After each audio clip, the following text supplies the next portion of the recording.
मान्यता के अनुसार सूरदास जी जन्म से अंधे नहीं थे, कृष्ण से मांगा था अंधा होने का वरदान।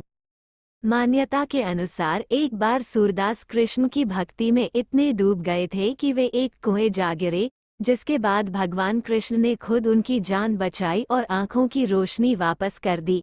जब कृष्ण भगवान ने उनकी भक्ति से प्रसन्न होकर वरदान में कुछ मांगने के लिए कहा तो उन्होंने कहा कि आप फिर से मुझे अंधा कर दें, मैं कृष्ण के अलावा अन्य किसी को देखना नहीं चाहता। गायन कला से हुए प्रसिद्ध कहा जाता है कि कवि सूरदास बचपन से संत प्रवृत्ति के थे। इन्हें गाने की कला वरदान रूप में मिली थी। अपनी गायन की कला के चलते वे जल्द ही प्रसिद्ध हो गए।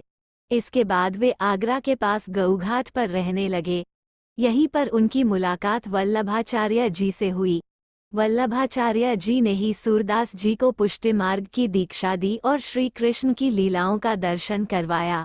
वल्लभाचार्य ने इन्हें श्रीनाथ जी के मंदिर में लीला गान का दायित्व सौंपा, जिसे ये जीवन पर्यंत निभाते रहे।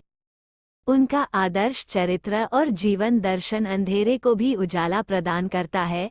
सूरदास जी जहाँ भक्त, वैरागी, त्यागी और संत थे, वहीं वो उत्कृष्टतम काव्य प्रतिभा के धनी भी थे।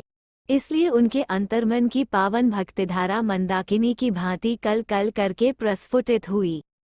सूरदास आशु कवि थे। उन्होंने काव्य लिखा नहीं बल्कि उनके मुखारविंद से स्वत श्री कृष्ण की लीला गान करते हुए पद झड़ने लगे थे और वे पद रूप सामृत बिंदु की तरह एकत्र होकर सागर ही नहीं काव्य रस का महासागर बन गए, जिसे सूरसागर के नाम से जाना जाता है। महाकवि सूरदास जी का जीवन वृत्त स्वल्प अंश में ही ज्ञात है। उनके लिए महत्व अपनी अस्मिता का नहीं, आराध्य का था। इसलिए उनके जीवन संबंधी साक्ष्य नहीं के बराबर मिलते हैं।